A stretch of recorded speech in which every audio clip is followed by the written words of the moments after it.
Assalamualaikum warahmatullahi wabarakatuh. Tribuners, jumpa lagi bersama saya Yunike dalam program Bincang Tribun. Sudah hadir bersama kita saat ini Kak Zalman Hengki, SIP MAV, analis maksud saya sumber daya manusia aparatur selaku subkoordinator kepangkatan Badan Kepegawaian Daerah Provinsi Bengkulu. Tema yang akan kita bahas kali ini mengenai proses kenaikan pangkat bagi ASN 6 periode dan kenaikan pangkat bagi ASN penyetaraan atau subkoordinator. Nanti bagi yang belum tahu proses kenaikan pangkat ASN bisa lebih jauh menyimak bincang kita bersama Kak Hengki pagi ini. Nanti silakan Kak Hengki dijelaskan kepada pemirsa Tribuners mengenai peraturan baru mungkin ya ada. Ya, langsung saja ke Pak Hengki. Terima kasih. Assalamualaikum warahmatullahi wabarakatuh. Selamat siang Tribuners dan Mbak Ririn ya, Mbak Yunike. Ini biasa dipanggil nama kecilnya nih. Salam sejahtera buat kita semua. Tentu harapan kita bahwa kita selalu di bawah lindungan Allah Subhanahu wa taala. Nah, terima kasih sekali kepada teman-teman Tribun bahwa pada kesempatan kali ini Badan Kepegawaian Daerah Provinsi Bengkulu khususnya sub bidang kepangkatan yang diberikan kesempatan untuk bincang-bincang pada kesempatan kali ini, dan kami merespon positif atas apa yang diinisiasi oleh teman-teman Tribun karena menyangkut dengan tusi kami di sub bidang kepangkatan. Pangkat ini memang sering sekali kita dengar di lingkungan pegawai negeri sipil, ASN, bahkan mungkin di luar terkait masalah cerita-cerita pangkat jabatan. Hanya saja kita bicara pada kesempatan kali ini adalah berkaitan dengan aparatur sipil negara, khususnya pegawai negeri sipil. Nah, selama ini dimaknai oleh sebagian pegawai negeri sipil bahwa kenaikan pangkat itu adalah hak. Namun di dalam ketentuan sejak PP 12 tahun 2002 sampai dengan adanya Undang-Undang Nomor 5 2014 tentang ASN hingga PP 11 tahun 2017 sampai saat ini, kenaikan pangkat itu bukan hak tapi penghargaan. Nah, ketika kita cerita masalah penghargaan, tentu memang ada persyaratan-persyaratan yang harus dipenuhi. Nah, selama ini bagi pegawai menganggap bahwa hak, sehingga kadang-kadang persyaratan-persyaratan yang belum dipenuhi itu dipaksa-paksa untuk gimana ceritanya bisa dapat naik pangkat, padahal kenaikan pangkat itu adalah bukan hak. Itu mungkin sebagai pengantar di awal. Kira-kira ini kan dulu sepengetahuan saya ya Pak, ini dalam 1 tahun itu cuma 2 kali ya naik pangkat untuk ASN. Nah, sekarang ini udah 6 periode. Bisa dijelaskan sedikit Pak ini maksudnya? Ya, sejak keluarnya peraturan BKN nomor 4 tahun 2023, kenaikan pangkat periodisasinya sebelumnya 2 kali dalam 1 tahun. Periode April yang itu diusulkan mulai dari bulan Januari, dan periode Oktober diusulkan mulai dari bulan Juli. Itu. Nah, dengan adanya aturan BKN yang baru keluar ini berlaku di 2024, itu tidak lagi 2 tahun, tapi 6 kali dalam 1 tahun. 6 kali artinya 6 periode. Nah, 6 kali ini, kalau tadi 2 kali dalam 1 tahun itu di April dengan di Oktober, ini nanti di Februari ada, kemudian di April ada, kemudian di Juni nanti ada lagi, di Agustus ada lagi, di Oktober ada lagi, dan terakhir di Desember. Nah, menganalisa dari kebijakan yang dikeluarkan oleh BKN ini, yang kita lihat bahwa peningkatan pelayanan kepegawaian, bagi mereka yang memiliki prestasi kerja dan pengabdian terhadap negara. Maka bagi mereka yang sudah memenuhi persyaratan tidak lagi harus menunggu di April, bisa di Februari. Kemudian selanjutnya mereka yang sudah bisa ikut di Februari tidak perlu lagi menunggu di April dan seterusnya. Nah, harapannya bahwa ini nanti juga bisa dapat lebih cepat mengembangkan karir bagi pegawai negeri sipil, berikut juga kesejahteraannya juga bisa mengiringi terhadap pencapaian proses kenaikan pangkat tersebut. Naik pangkat, naik gaji ya Pak? Ya, naik pangkat, naik gaji itu. Ya. 6 kali itu syarat-syaratnya apa aja sih Pak yang paling penting untuk yang diketahui yang mau naik pangkat ya Pak, khususnya kalau mau mengajukan ini kan baru berlaku tahun depan ini 2024. Ya. Nah, syaratnya apakah masih sama dengan aturan yang 2 kali itu dalam setahun atau sudah beda? Ya. Jadi kalau persyaratan-persyaratan normatifnya yang diberikan oleh BKN itu masih tentu kita menggunakan persyaratan-persyaratan selama ini yang kita terima ya. Pertama misalnya untuk jabatan pelaksana mereka menggunakan fasilitas kenaikan pangkat reguler, maka 4 tahun dia ketemu yaitu. Jadi 4 tahun dari kenaikan pangkat sebelumnya baru ketemu 4 tahun di kenaikan pangkat berikutnya untuk yang jabatan pelaksana. Tapi untuk yang jabatan fungsional tertentu persyaratannya adalah dia bisa mencukupi prestasi kerjanya, perolehan terhadap kinerjanya yang diakumulasi dalam bentuk angka kredit, pencapaian lebih banyak, itu bisa lebih cepat dari 4 tahun. Nah, ini contoh dokter yang fungsional tertentu. Contoh lagi misalnya guru, pengawas sekolah, analis SDM, aparatur, arsiparis, gitu kan. Karena jabatan fungsional tertentu ini dia bersifat mandiri, tulis apa yang akan dia kerjakan apa yang dia tulis, itu bisa diakumulasi. Dia mandiri, jadi dia kerja yang arsiparis, ini ada kerjaan ini kayaknya bagus ini ada potensi ini untuk bisa menambah poin, dia kerjakan, gitu loh. Kalau pelaksana, dia biasanya melaksanakan tugas-tugas harian yang itu sifatnya flat, ada perintah dari pimpinan, gitu kan. Maka diakumulasi dalam untuk 4 tahun. Nah, bagi yang struktural ini persyaratan jabatannya harus terpenuhi. Kalau belum memenuhi persyaratan jabatan untuk menduduki, itu biasanya belum bisa diusulkan. Dan bisa juga kenaikan pangkat untuk jabatan struktural ini bisa kurang dari 4 tahun bila mana pangkat minimal yang diduduki terhadap jabatan itu masih 1 tingkat di bawah. Gitu loh. Misalnya untuk duduk di eselon 4 itu pangkat minimal kan 3C, tapi ketentuan membolehkan untuk 1 tingkat di bawah. Maka ketika 1 tingkat di bawah itu pangkat 3B dia boleh diusulkan untuk menduduki jabatan itu. Nah, ini berlaku 1 tahun dalam jabatan, 1 tahun dalam pangkat, sehingga dia bisa percepatan agar bisa setara dengan pangkat golongan terendah dalam jabatan itu yang struktural. Begitu juga untuk yang eselon 3A, 3B, eselon 2A, eselon 2B, termasuk juga yang kita provinsi seperti Pak Sekda itu kan eselon 1B itu kan bisa. Tapi manakala sudah duduk di dalam pangkat rendah jabatan itu dia berlaku 4 tahun. Itu arah kebijakan pusat sekarang sepertinya ya itu tadi fungsional tertentu diharapkan dengan cara dia bisa mandiri, dia berkreativitas dan pekerjaannya bisa menjadi poin bagi yang bersangkutan, itu bisa dihitung sehingga nanti pada saat diusulkan kenaikan pangkatnya dia udah bisa lebih awal karena udah cukup. Gitu loh, Pak.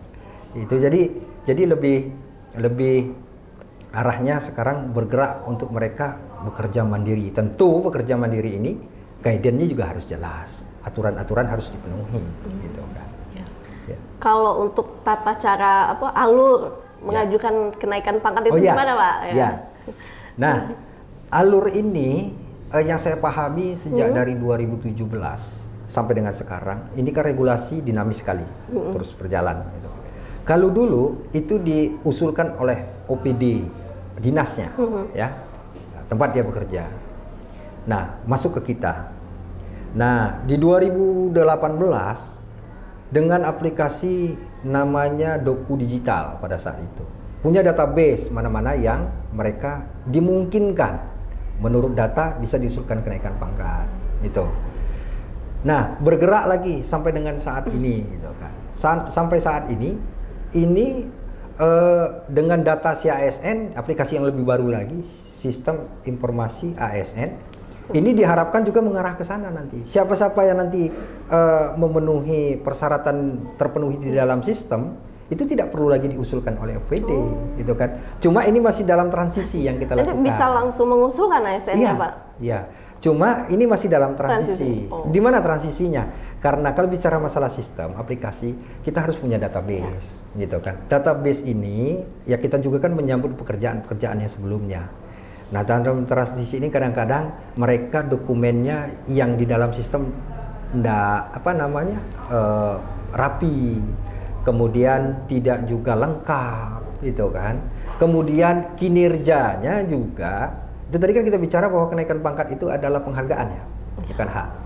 Nah, harus ada yang menjadi persyaratan di situ, salah satu berprestasi kerja, tapi dia tidak buat prestasi kerjanya, gitu kan. Maka dalam masa transisi ini kami masih butuh peserta dari OPD, dari dinas. Dia usulkan, dari pengusulan itu biasanya yang diusulkan dia sudah lengkap, gitu kan. Nah, masuk ke kita, nanti kita verifikasi, baik itu data yang ada di sistem maupun fisik dokumennya. Nah, kemudian nanti by sistem kita kirimkan ke, tergantung nih, kalau golongan 4B ke bawah itu cukup di BKN Palembang. Tapi kalau untuk yang di 4C ke atas itu udah ke Jakarta, itu kan. Kita usulkan lewat sistem. Nanti diverifikasi lagi oleh BKN Palembang ataupun BKN Pusat, sehingga hasil atas usulan tersebut disimpulkan oleh teman-teman di BKN, diberikanlah persetujuan teknis kenaikan pangkat. Nah, persetujuan teknis inilah yang menjadi mahal, Kalau tidak ada persetujuan teknis, maka anggapannya kenaikan pangkat itu adalah maka benar, gitu loh. Kalau persetujuan diberikan, tentu itu memenuhi persyaratan. Kalau tidak memenuhi persyaratan, di situ tidak akan diberikan kenaikan pangkatnya. Bisa diusulkan kenaikan pangkat berikutnya, sepanjang memang itu bisa dilengkapi, gitu, kemudian ada kesalahan mungkin dalam pengetikan dan segala macam itu diperbaiki, gitu kan, sehingga bisa diproses. Jadi dia lebih sifatnya penghargaan, dan penghargaan. Dengan kata lain, ASN harus punya prestasi dong, Pak, kalau mau naik pangkat dengan aturan baru ini. Idealnya begitu. Idealnya gitu.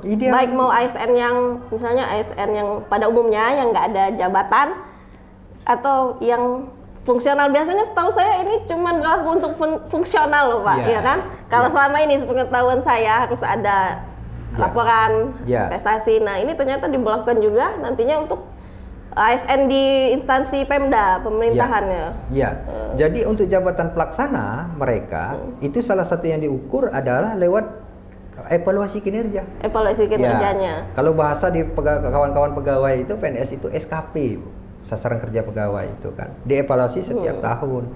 Nah, evaluasi itu misalnya dia tidak punya catatan disiplin yang buruk, gitu kan. Kemudian yang kedua dia juga disiplin kehadiran juga baik, gitu kan, yang diwujudkan juga dengan kinerja yang dia fingerprint, kehadiran dan segala macam.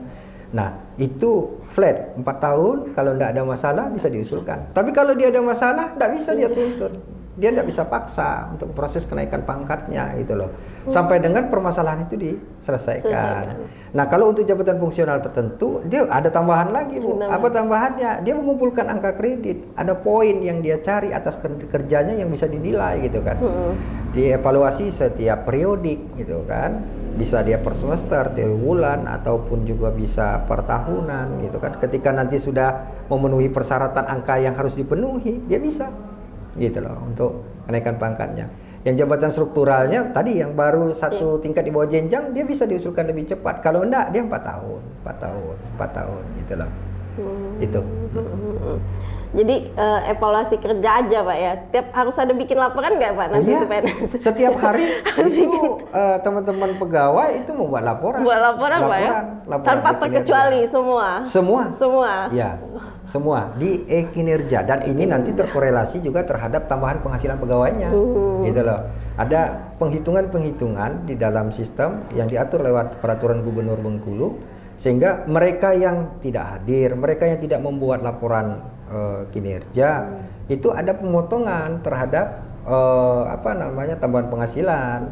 Bahkan nanti juga mereka yang secara sistem mungkin diakumulasi di akhir bulan, bukan saja tidak bisa diberikan TPP-nya dikurangi ya, tapi bisa juga dijatuhkan hukuman disiplin.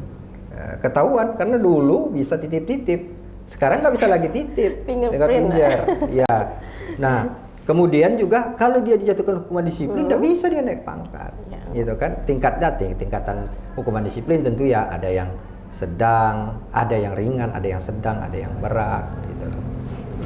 Kan tema kita hari ini kenaikan pangkat bagi ASN dan kenaikan pangkat bagi ASN penyetaraan atau subkoordinator. Kalau mungkin untuk masyarakat, bagi saya sendiri ini namanya penyebutan ASN penyetaraan ini masih terbilang baru ini, Pak Hengki. Baik. Bisa dijelaskan itu Pak, apa bedanya? Baik, penyederhanaan birokrasi. Nah, maka setelah ada penyederhanaan birokrasi, yang semula jabatan struktural itu ada eselon 4, eselon 3, eselon 2, gitu kan.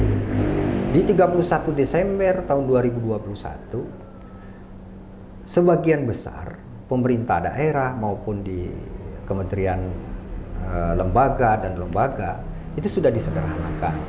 Jadi disederhanakan, eselon 4-nya sudah disetarakan ke dalam jabatan fungsional tertentu. Itu.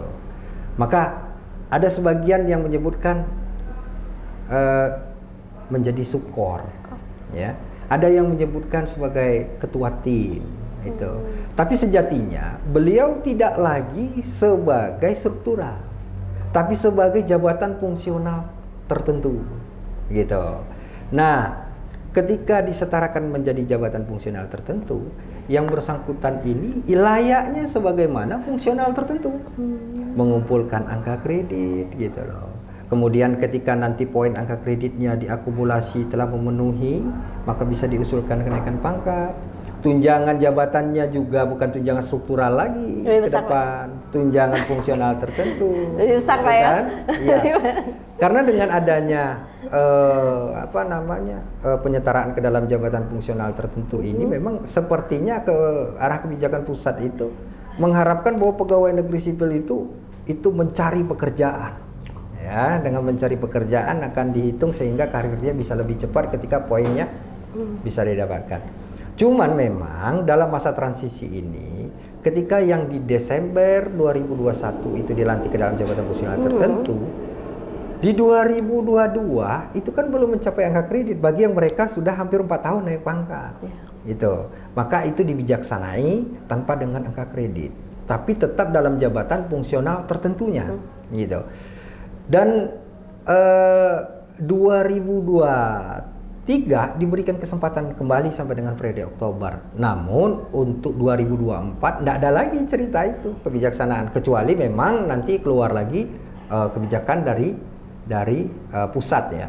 Karena kita anggap bahwa dari mulai 2021 Desember penghitungan Januari 2022 sampai Desember 2022, Januari 2023 sampai Desember 2023 itu mereka bisa mengumpulkan angka kredit sehingga bisa lebih cepat untuk proses kenaikan pangkatnya itu. Nah memang masih banyak yang bertanya-tanya terkait dengan masalah jabatan fungsional tertentu yang penyetaraan karena asumsi mereka bahwa wah repot ya kalau mengumpulkan angka kredit, wah repot ya kalau ini karena selama ini biasa memerintah gitu loh, sekarang dia harus kerja mandiri gitu kan. Tapi harapan kita bahwa ini nanti bisa menyesuaikan teman-teman juga yang jabatan fungsional tertentu yang penyetaraan, coba deh mungkin monggo untuk dicari instansi pembinanya, misalnya yang perancang perundang-undangan, Kementerian Hukum dan HAM, kemudian yang analis kebijakan mungkin ke lembaga administrasi negara, Kemudian yang arsiparis mungkin ke Andri itu dicari gitu kan, sehingga nanti mereka sudah sudah siap secara administrasi mana-mana yang perlu dipersiapkan dan tidak kaget lagi loh dengan jabatan fungsional tertentu gitu loh kan. Karena memang jabatan fungsional tertentu dari penyederhanaan birokrasi ini disetarakan, maksudnya bahwa pola kerja kita tidak lagi seperti diagram pohon. Kalau diagram pohon itu kan dari eselon 1-nya ke eselon 2-nya, eselon 2 ke eselon 3, eselon 3, eselon 4-nya, eselon 4-nya ke jabatan pelaksana. Dari jabatan pelaksana itu nanti kalau memang masih ada di bawah lagi. Iya kan? Ada lagi di bawah lagi. Enggak putus-putus. Nah, dengan adanya jabatan fungsional ini nanti diatur juga dengan Permenpan 7 tahun 2022 itu pola kerja pasca penyederhanaan birokrasi itu kerjanya kayak gini, kayak formasi bintang gitu loh, bukan diagram pohon lagi kan, formasi bintang gimana? Ya, atau seperti jaringan otak, seperti jaringan otak. Jadi misalnya ini ada paket nih, apa nih, pangkat gitu loh, pangkat ini kita kerjain sama-sama nih. Di situ nanti ada jabatan pelaksananya, di situ ada jabatan fungsionalnya, di situ ada strukturalnya, nih kerja sama gitu. Ya harapannya mungkin dengan memotong mata rantai birokrasi ini ya tentu pelayanan kita cepat. Kemudian pelayanan kita juga terhindar dari proses-proses yang di luar SOP gitu loh kan. Ya ngapain lagi kalau seperti diagram pohon ini kan, mohon maaf Pak, udah 2 minggu ini kok belum clear ini gimana? Karena pejabat kami sedang dinas luar gitu loh. Ya kalau dia dinas luarnya bisa pulang kembali cepat, ya cepat prosesnya. Kalau itu urusannya panjang kan, urusannya bertubi-tubi kan, itu bisa makan waktu yang di luar SOP. Katakanlah bisa selesai dengan sebulan, bisa jadi 2 bulan. Tapi dengan kita formasi jaringan otak gitu kan, formasi bintang itu kan, ya cukup quorumnya, kita proses, ini sesuai buat berita acara, ngapain lagi gitu kan. Ya kan, apalagi sekarang ditindaklanjuti dengan TTE, tanda tangan elektronik dan segala macam itu kan, itu lebih memudahkan dimanapun pejabatnya dan segala macam. Iya. Dan hasil kerjanya juga lebih mantap. Karena apa?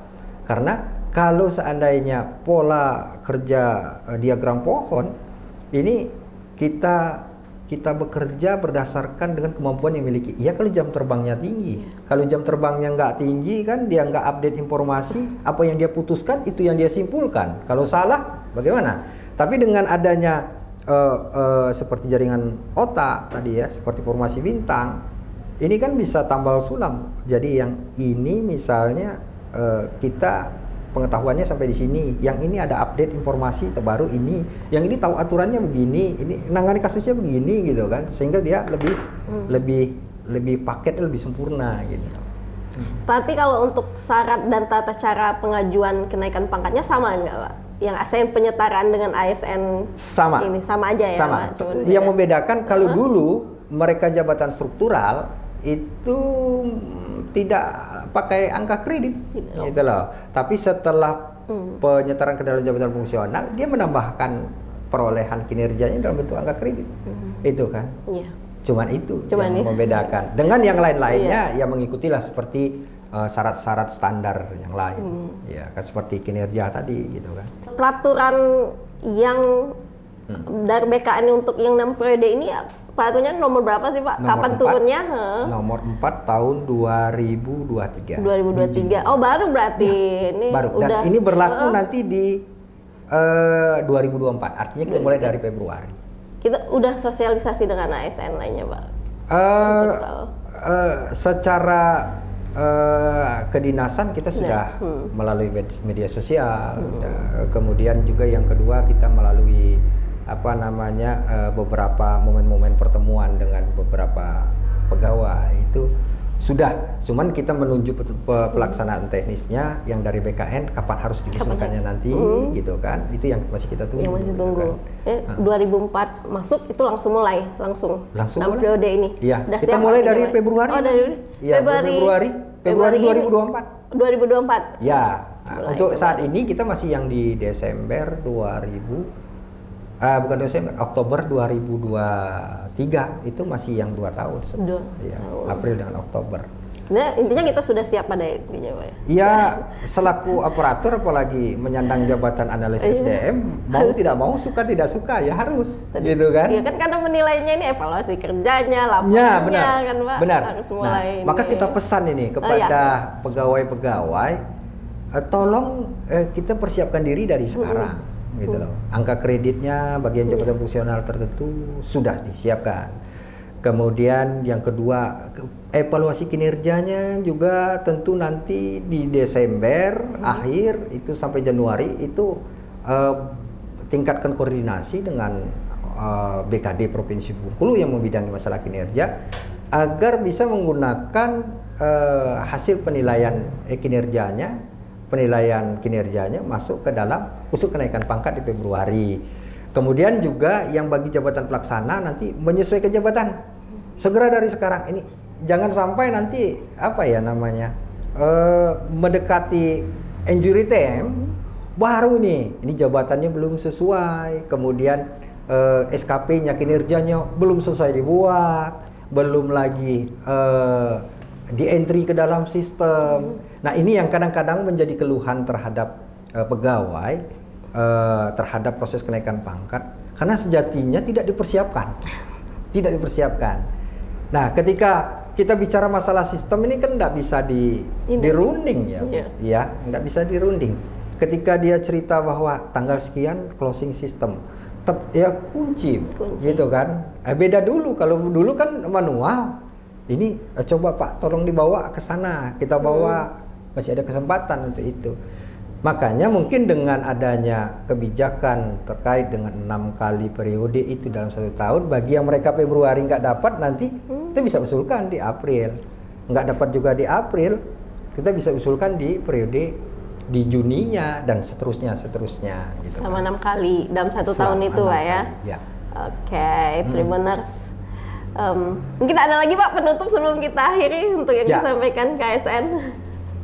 Baik, ada semacam penekanan terhadap saya bahwa kami lah, terutama yang mengelola pangkat, mengubah pelayanan itu menjadi kepuasan.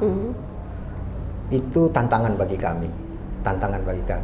Cuma kami tidak bisa melayani dengan baik manakala memang persyaratan-persyaratan yang masuk kepada kami belum sesuai dengan ketentuan, gitu loh.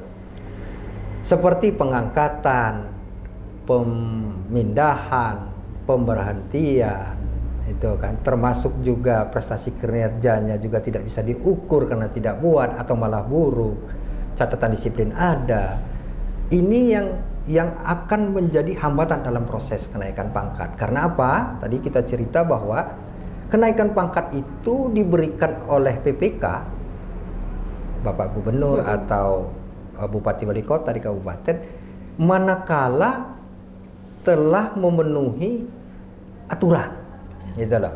Pengangkatan dalam jabatannya sesuai dengan aturan, pemindahan sesuai dengan aturan, pemberhentian sudah sesuai aturan, kinerjanya juga baik, maka prosesnya lempeng. Cuman kan yang kita hadapi itu kadang-kadang yang menjadi keluhan di pegawai itu ketika mereka itu mengutamakan kepentingan pribadinya yang tidak melihat aturan, gitu, yang tidak melihat aturan. Ketemunya pada saat proses pangkat, gitu. Karena BKN beri persetujuan kalau sesuai dengan ketentuan, kalau tidak ketentuan, ya dikembalikan, gitu kan. Karena penghargaan kenaikan pangkat. Dan penekanan lagi bagi pegawai negeri sipil, terutama yang ada di Provinsi Bengkulu adalah hati-hati. Karena apa? Setiap kepentingan pegawai negeri sipil yang tidak sesuai dengan ketentuan dapat menjebak diri sendiri. Itu Pak, ya? Setiap perubahan status kepegawaian itu ada uang loh. Hati-hati, ada angka gitu loh. Naik pangkat ada angka, naik jabatan ada angka gitu loh. Nah, ketika tidak sesuai dengan ketentuan, angka ini tidak sah loh, gitu loh. Nah, maka dari itu ya tentu memang tidak ada jalan baik. Yang lebih baik bahwa kita harus patuh dengan aturan, karena sejatinya sahabat yang paling baik adalah aturan. Ya. Berarti jangan melanggar aturan. Jangan melanggar aturan. Ya. Oke, Tribuners, itu tadi bincang kita bersama analis SDM Aparatur BKD Provinsi Bengkulu, Pak Zalman Hengki.